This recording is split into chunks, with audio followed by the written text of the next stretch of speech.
I'm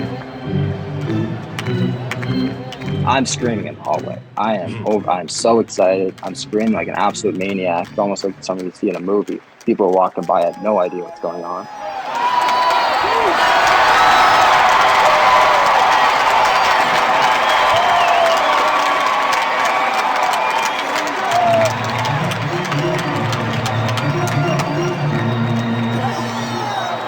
Welcome to episode 169 of Alberta Dugout Stories, the podcast. I'm Joe McFarland. I would find it hard to believe if Brett Platts wasn't nicknamed Coffee. Not only does he enjoy the hot beverage a lot by his estimation, he would also need it with how fast his career is taking off. The native of Albany, Prince Edward Island, moved to Dogs Academy in Okotoks for high school and wound up at Southeastern Community College in 2017-2018. But a major ACL injury derailed his on-field dreams, leading him to get into strength and conditioning. He started his own business, then was planning to move back to Dogs Academy, then was going to join the University of Iowa, before he got a call from the Chicago Cubs to work as a strength and conditioning coach for their young players in the Dominican Republic. Before he caught a flight out of town, we caught up with Platts to talk about his entire journey, including his time in our province, the mental challenges of coming back from injuries, and how persistence paid off in making his newfound dreams come true. Brett, thanks so much for joining us here on the podcast. Thank you so much for having me. Native of Albany, PEI, give us a snapshot of growing up on the island and getting into the baseball scene there. Albany, PEI is definitely a small town, close-knit community. I like to call it Plattsville because it's majority of my cousins and family members there. But growing up in PEI was definitely, a special place. Obviously, the island is, rather small, and everyone is, again, very, very close-knit. So to grow up with, some amazing people, friends and family along the way, they definitely have helped me get to where I am today. Who got you into baseball in the first place? And did you fall in love with it right away, or was it something that you kind of had an acquired taste for? I would have to say, my dad, just playing catch in the backyard definitely sparked it from a young age. And from there, family have just helped me get to where I am. Starting Prince Edward Island, mom and dad definitely preached T-ball, and then obviously Mosquito, Pee Wee, Bantam, and then took the lead to midget for Okotoks. So definitely holds a special place in my heart. Were you one of those athletes that did a little bit of everything, or did you specialize right off the bat? Absolutely. From a young age, I played a variety of sports. I did play basketball, I did play soccer, played badminton, did track. And that was the best time. It was the best times because you got to do everything. I would have to say, when I specialized in baseball, it was probably when I was 15, 16 years old. And I got the chance to go to Okotoks, and that's when I knew I could, make something of it. Was it that moment when you went to Okotoks when you realized this was what you wanted to do or what you wanted to chase, at least at the time? I think my last year in Prince Edward Island, I attended the Eastern Baseball Academy. It's run by Andrew McKinnon and Jason Monahan. And that last year while I was there, I put in a significant amount of work because I knew at the time, I wanted to go to Okotoks. Okotoks was the place to be to, further your baseball career. So I have to say my last, when I was probably 15 years old, that year was when I really made the jump and put in, a lot of work to basically show up for Scout Day for the Dogs. And hopefully leave a good impression, which I'm definitely fortunate that I did.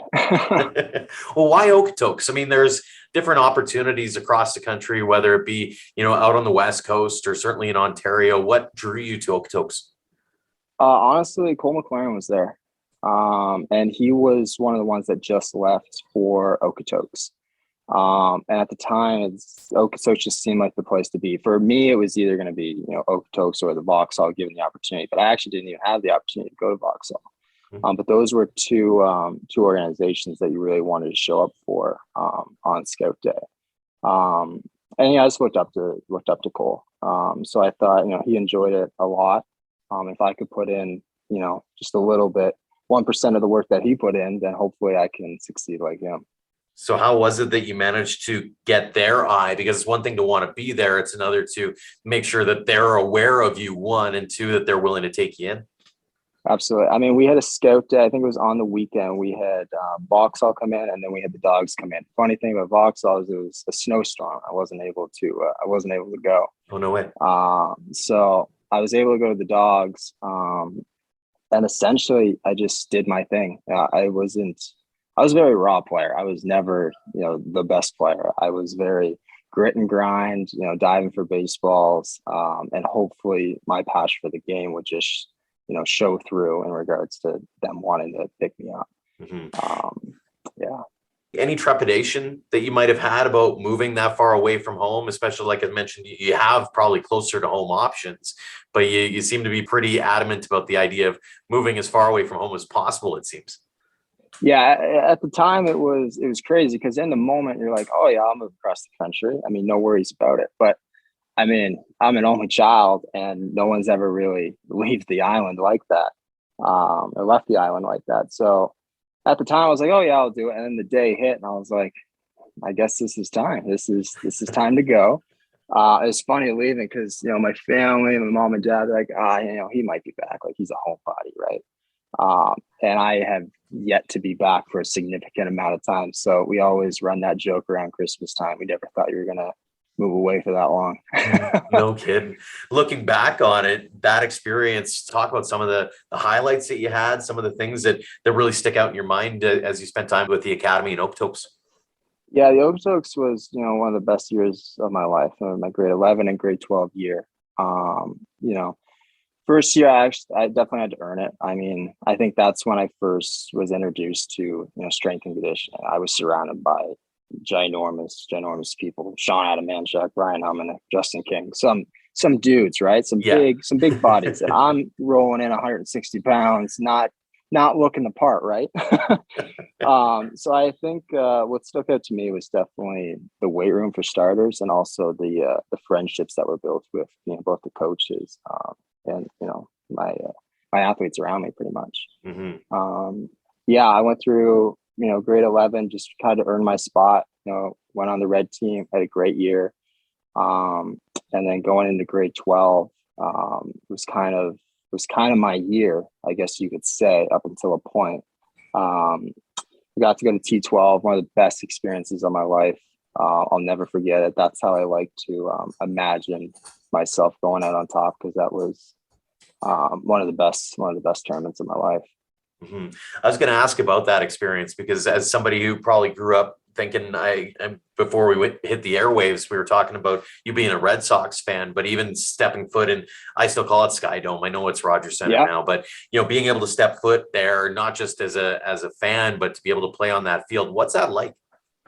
I mean, it was super special. I remember when we first walked in the field as a team, and everybody was just in awe, like just soaked it in.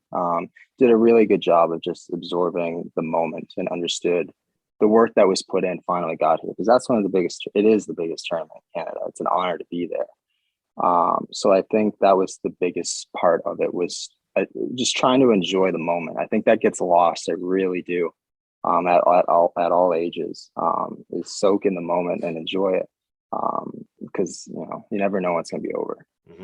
Well, we'll get into your story on that part in a second. Wanted to go back on T12 for a second because I was looking at some of the score sheets and that from Canadian Baseball Network when they were doing their daily updates on that. And one of the names that stuck out was Cesar Valero, and obviously growing up with him as well through the dog system and seeing his weekend this past weekend, especially. Absolutely. What's it like being able to not just take part in T12 and see those names and see something and do that with some of your buddies that you grew up with dogs, but also being able to watch the progression of some of these guys and see what they've been able to accomplish with their young careers?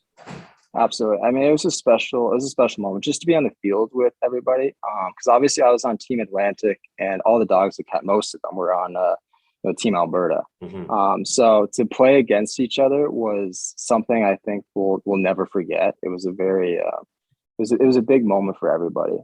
Caesar's a fine example of hard work paying off. And his past weekend, I mean, I couldn't be more proud of him. I got the opportunity to train him over the past summer, and just the work that he put in, and what he had to go through in regards to his ankle injury. He had to get surgery on his ankle. So just to see him develop, honestly, as a man is the best way to put it. He put in so much work in the weight room. I couldn't be more proud of him. And he deserves this opportunity. Yeah, couldn't be more proud of him. And I think a lot of people kind of went in with expectations with him, especially because he was so highly ranked going out of Dogs Academy and not to be picked, and then to go to Oregon, a very highly esteemed school, and not really get that chance. And maybe a lot of people didn't realize the kinds of things that are going on behind the scenes, some of the injuries that you have to go through. Yeah, exactly. I mean, that's the biggest thing. I think there's a large part of the mental game that goes into it. I think he's in a very comfortable spot right now where he's got that competitive mindset. He understands that he has the attitude that he's the best player on the field. And that's what I told him this summer. That's what you have to feel. And I feel like that's what was possibly lacking at Oregon State. He just didn't feel that. So I made an effort this summer to just make him understand that you have God gifted abilities, man. Go out, go ball out, be you, be loud, be energetic, and just go win the day. That's it. How did your smile mirror his smile after that third home run? Because there's a bit of a zoom in on social media that you've seen with some of the videos where he's smiling from ear to ear. It's clear he's having a ball. Absolutely. That's Caesar. He's always happy. He's always smiling. And I was tweeting away. I was so happy for him. I couldn't believe it. I mean, I think I caught the fifth inning when I saw that he was just going off. And then I was tweeting away. I sent him Snapchats and I was just over the moon for him. I basically was just like, I'm so proud of you, but there's so much more to it than that. And then he just Snapchats me back with the biggest smile on his face. It couldn't have made me more happier. Very cool. Well, let's go back to your journey here. And after Dogs Academy, you end up at Southeastern for the 2017-2018 season. You get a few games in, and then you suffer a torn ACL that needed surgery. Walk us through what happened, how that injury happened, and the rehabilitation process that you had to go through. Yeah, the ACL happened my grade 12 spring year. I had one of the best falls I've ever had in my grade 12 year. I think I really showed out. I was seeing the ball. I was fielding well. I was a totally different player. I was ready to rock. Going into spring, basically how it happened was honestly the first time was gym class basketball. I went up for a rebound. I got a little shove, went down, and something just a loud pop. And I didn't really know. I didn't know anatomy like I know it is to be today. So I was like, what is going on? I couldn't walk. Like I remember it was the last class and I was with Noah Penny. He'd help me walk to the car and he's like, what's wrong with you? I'm like, I don't know. I can't walk. So we went to practice. I think I told Hollick and then no one really knew because it was weird. Right. So I went to get checked out, saw multiple people about it. And they're like, it might be your hamstring. I was like, okay, well, I can go through with the hamstring because we got like Atlanta coming up. It was a perfect game tournament in Atlanta. It was a big tournament. It's the first one of the year. So I was like, okay, I'll be fine.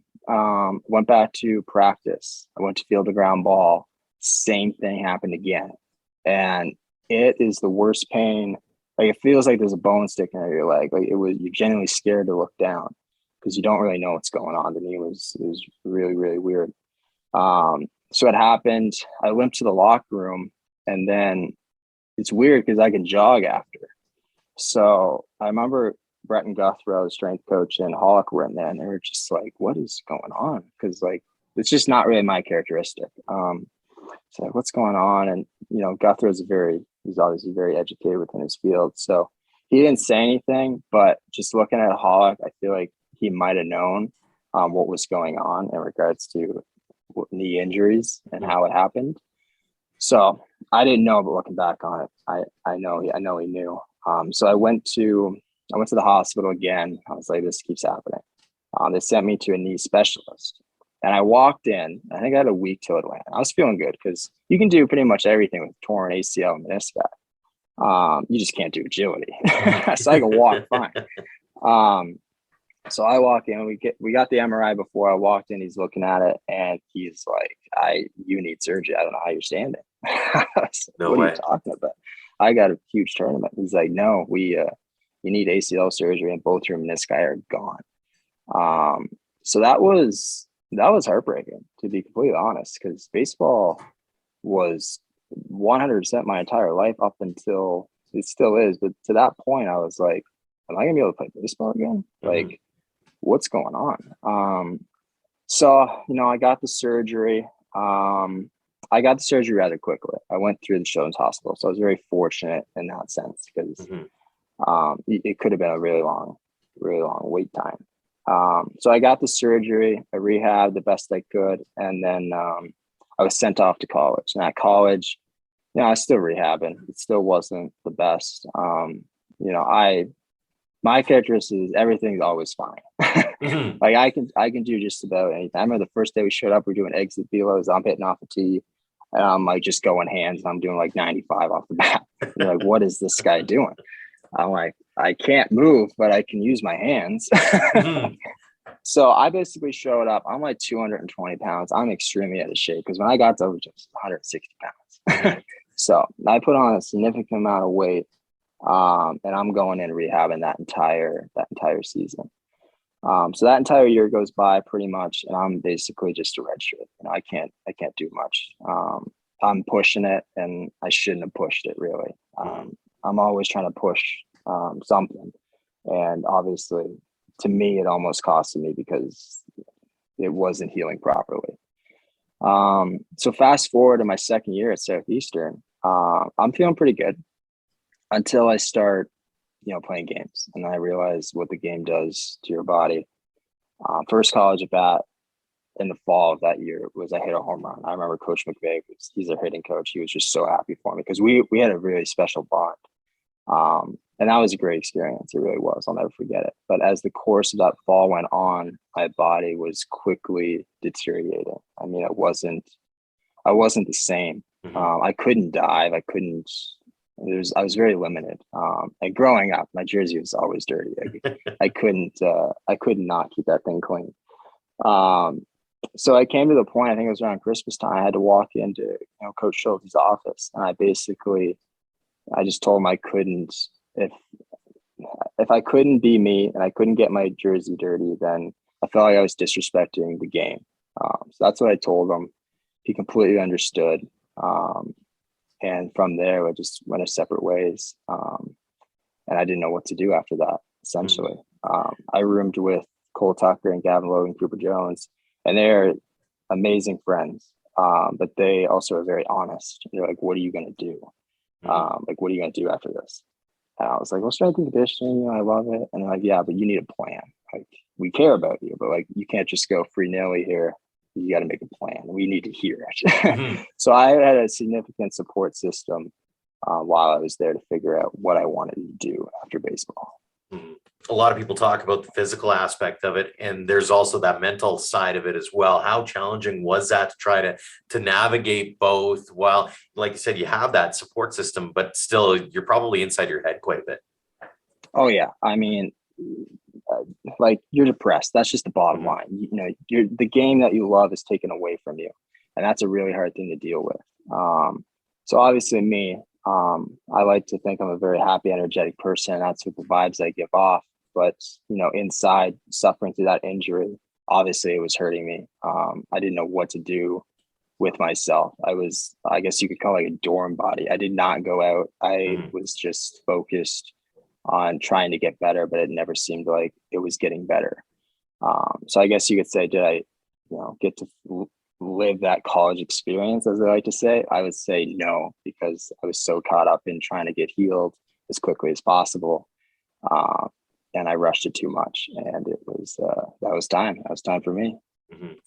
When it comes to that, we've heard that word a lot during COVID is pivot. But do you remember that moment when you went, okay, I've got the game plan that my teammates have been asking me for, and now you're full steam ahead and you're ready to get your jersey dirty again, so to speak? Yeah, absolutely. I mean, before I left Southeastern, again, Cole, Gavin, and Cooper wanted to hear my game plan. I told them what I wanted to do, which was strength and conditioning. So I basically set up my next situation to be like that. I transferred to Dalhousie. I wanted to do kinesiology. I was there for about a year and a half. And then all of a sudden, my knee was feeling better. What's new, right? So I made the switch. I went to Carleton University in Ottawa. And that's where I got to get my jersey dirty again. I got to play baseball again. And it was a special time. From there, obviously with COVID, I knew I wanted to do strength and conditioning. I was in talks with Guthrow throughout this entire situation of what I wanted to do. As soon as COVID hit, it was almost, I don't want to say a blessing, but it was a good situation for me. I got to come back to Okotoks, finish my degree. I got to get my jersey dirty at baseball. It wasn't as long as I wanted to, no, but I got to fulfill and go out how I wanted to go out. So I came back to Okotoks, and I worked alongside Guthrow in the weight room, strength and conditioning coach. Finished my degree, and just absorbed, be a sponge, and helped out those athletes in there as much as I could. How cool is it to be able to, I'll call it give it back to the community already, but you're sitting here getting to sort of deal with the strength and conditioning for yourself, but also help others through the process as well. And kind of almost that, there was a TV show back in the day, it was Fit to Fat to Fit. Yeah. Where, yep. yeah. So the premise of the show was you'd have this trainer go and gain a bunch of weight and then lose it alongside somebody who's trying to lose weight. It almost feels the same way with you here, is that you were trying to show and guide these athletes along their route while you're also doing the same thing. Absolutely. I think the biggest thing for me is I could relate with nearly all my athletes. That was what I wanted to do. I wanted to be a coach, and I really wanted to help them, even outside of the weight room, just get to know them on a personal level and help them as much as I could. That relationship developed over the years with, just about everybody. I've been in some pretty crappy shoes, and I've been 220 pounds, had to lose a lot of weight. And I've also been 160 pounds, and I've had to put on a lot of weight. So I know what they're going through, and I know there is the misguided information on there with social media and stuff like that. So for them to come to me and just ask, straight up questions, that brings a smile to my face, because I know I can, help them further their athletic performance. That's my job. Obviously you wear a lot of hats, but I like to think that I can help them on the baseball field as well as off the baseball field. Mm-hmm. How much of this journey so far, in this new journey that you've sort of leaned on, whether it's the Gavin Logans or some of the other athletes, the Cesar Valeros, you've been able to use them as sort of a jumping off point where you teach them, then their word of mouth helps you get, I'll call more clients, but more attention to what you're trying to do. Absolutely. I'm super thankful for them just to work with those guys. It's a very special opportunity. And obviously what came with that is I got to work with some very special individuals. Obviously you have Cesar, you have Gavin, Cole Tucker, Cooper Jones, Connor Pope, probably many more that I just blanking out on the spot. But there's those guys are really special. They hold a dear spot in my heart, and I'm super proud of them. They all have really good opportunities to go ball out, for lack of a better term. And I couldn't be more proud of them. They continue to put in the work, and they're all very competitive. They really are. So I'm excited for their future. How much of the mindset goes into what you're teaching in terms of kind of making sure that they are aware that they can come back from an injury, or that they can recuperate well, or that they can build strength the right way, those kinds of things? Because I feel like part of it is me growing up being 40 and thinking to myself, man, if I would have had half the resources and not just from a physical perspective, but even a mental perspective to go, okay, I can bounce back from this, or I can deal with this, or I can do it. You didn't necessarily have that back in the day. So how much of that is kind of weighing in on how you go about your business? Yep, absolutely. I think Caesar's a fine example of that. That ankle surgery was a big deal for him. It was lingering for a long time. For him to get that surgery when he did, it was almost perfect timing, because we got to, get in the weight room and, make sure that ankle was as close to 100% before he headed off. So he's a prime example. Obviously we're doing a lot of, physical conditioning, make sure that he's up to par. Absolutely. But at the same time, mentally, I need to make sure that, his head is right. And that was almost number one, to be completely honest. I wanted him to know that you have a very, very special individual, and you can do some great things. Call it confidence boosting, but he's a special guy. He's a special kid. So to see him go out and perform like last week, again, I was smiling ear to ear for him. I couldn't be more happy for him.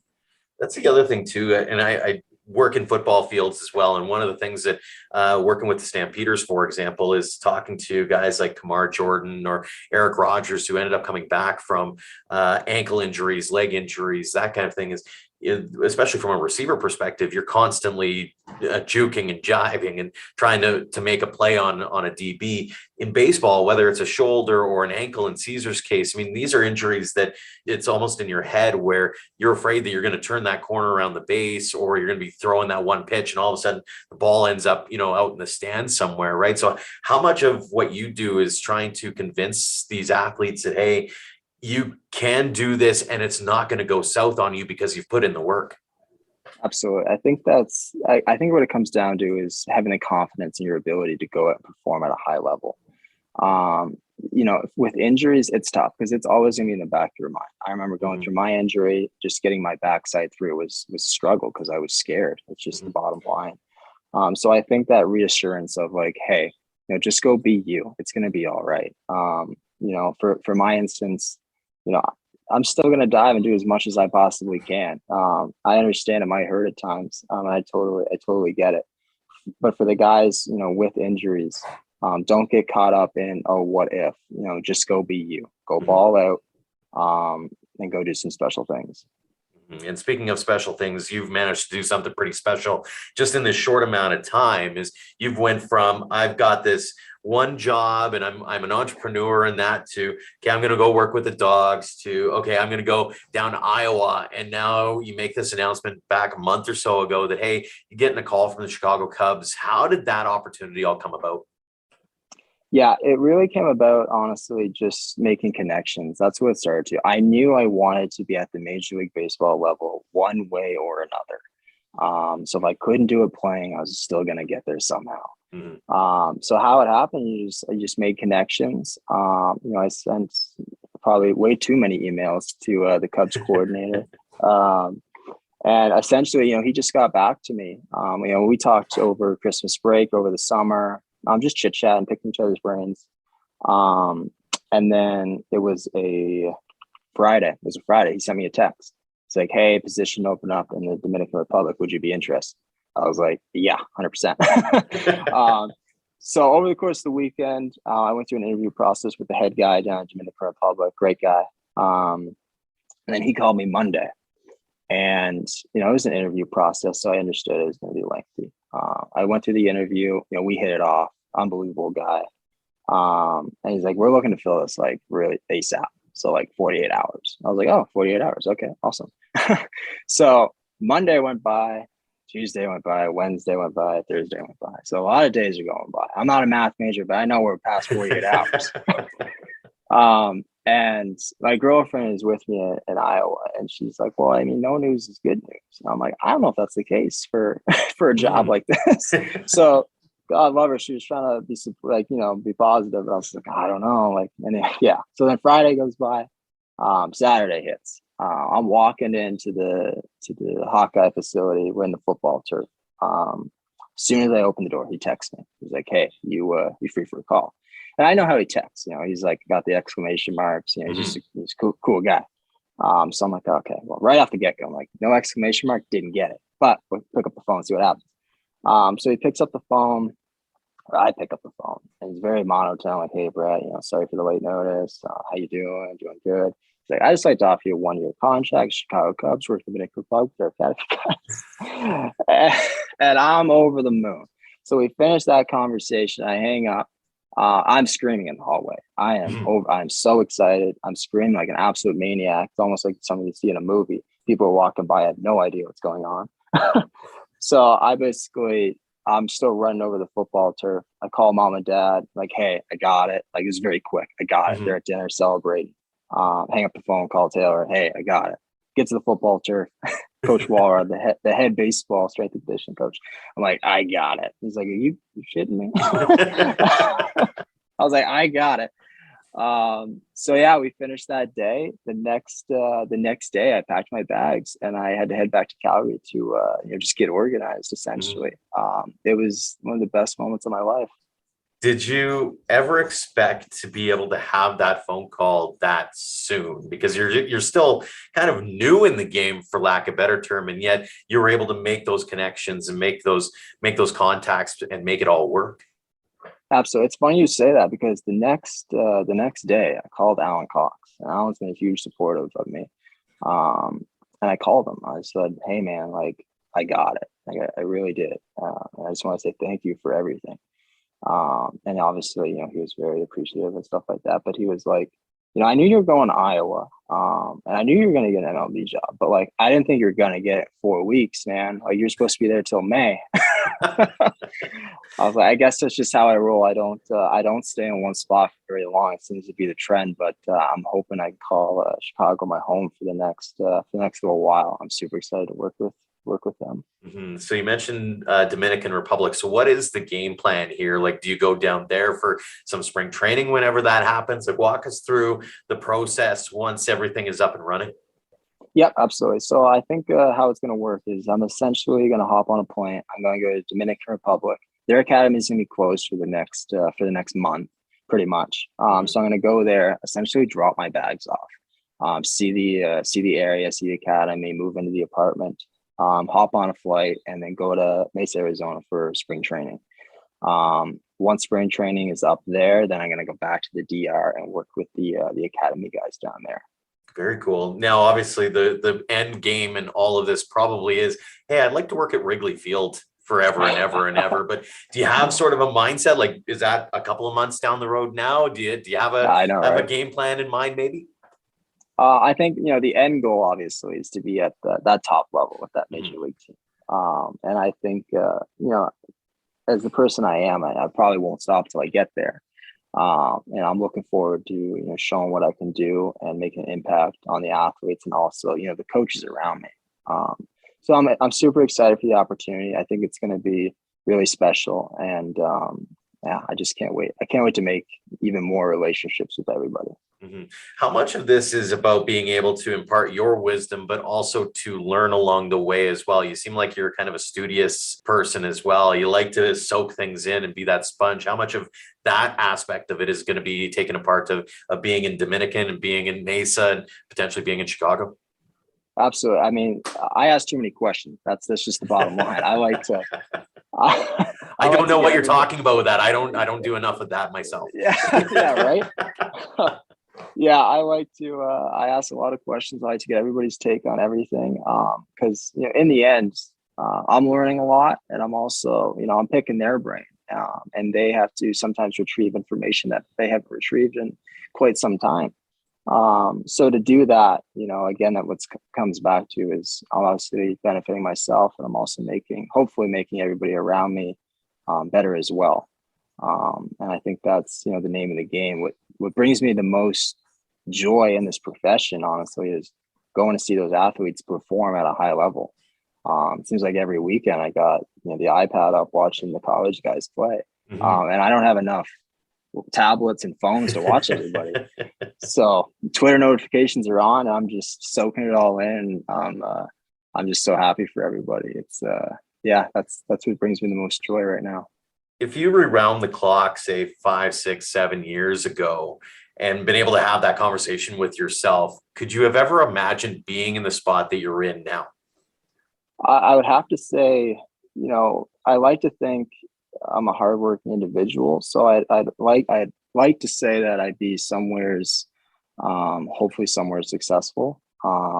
Just because I like to think I hold myself to a high standard. I know everybody has their set standards for what they want from somebody. My job for myself is hopefully to be above that.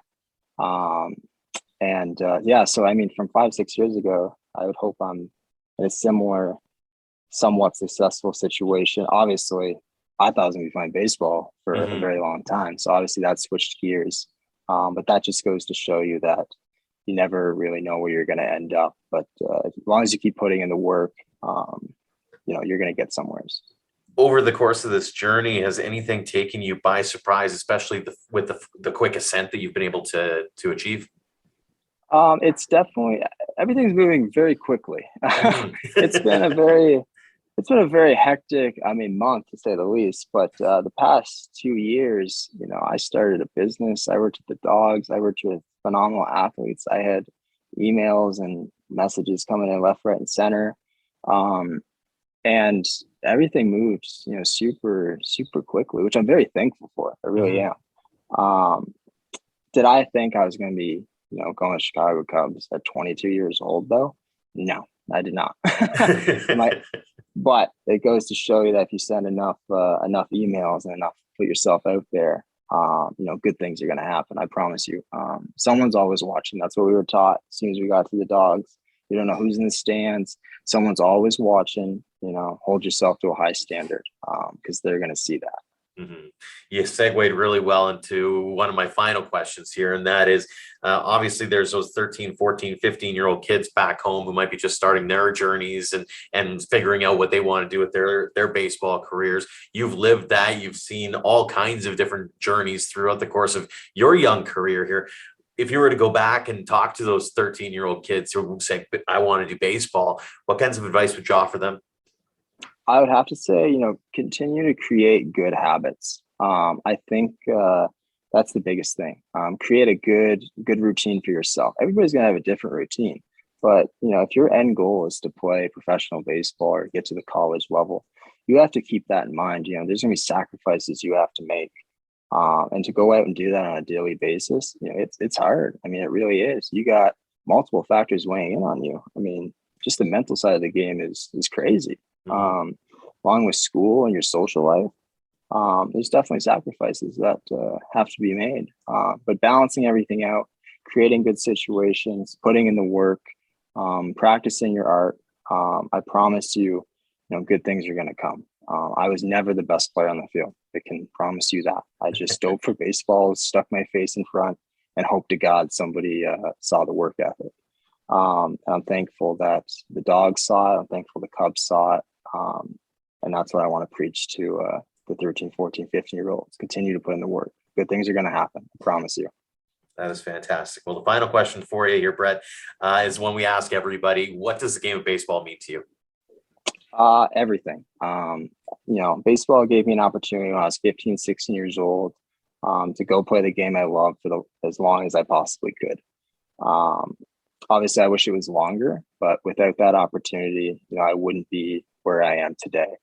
I like to think I attempt to give back to the athletes, that I get to work with, and just make sure that they understand that this game can be taken away from you at any point. I promise you, it will humble you quickly. So don't take it for granted. Again, continue to put in the work and enjoy the moment. Really enjoy the moment. That's something I wish I did more of. So that goes to show you that hard work is really going to pay off for you. Well, it's a crazy story, a crazy journey, and to think that it's only just beginning, at least in this certain circumstance, Brett, really appreciate the time. Congratulations on all the success you've had to this point already in this journey. Continued success going forward, and look forward to chatting with you again soon. Awesome. Thank you so much for having me. Appreciate it. Thanks again to Brett Platts for joining us this week, and thanks to all of you for downloading and listening. If you haven't already, leave us a rating and review on your app of choice. You can subscribe on Apple Podcasts, Google Play, Spotify, Stitcher, TuneIn, Podcast Addict, Amazon, and Good Pods. Before we go, we'd like to once again thank our Platinum supporters. The Okotoks Dogs are getting themselves ready for another run at a WCBL championship. Their season begins at home against Brooks May 27th. Head to dogsbaseball.ca for all the details. And AHP Academy goes by the slogan, Devoted to Driven Athletes. Taylor Burns and his team aim to make individualized plans to make each athlete better. For all you need to know about them, head to ahpbaseball.com. Until next time, thank you for all of your support, no matter the platform, of Alberta Dugout Stories.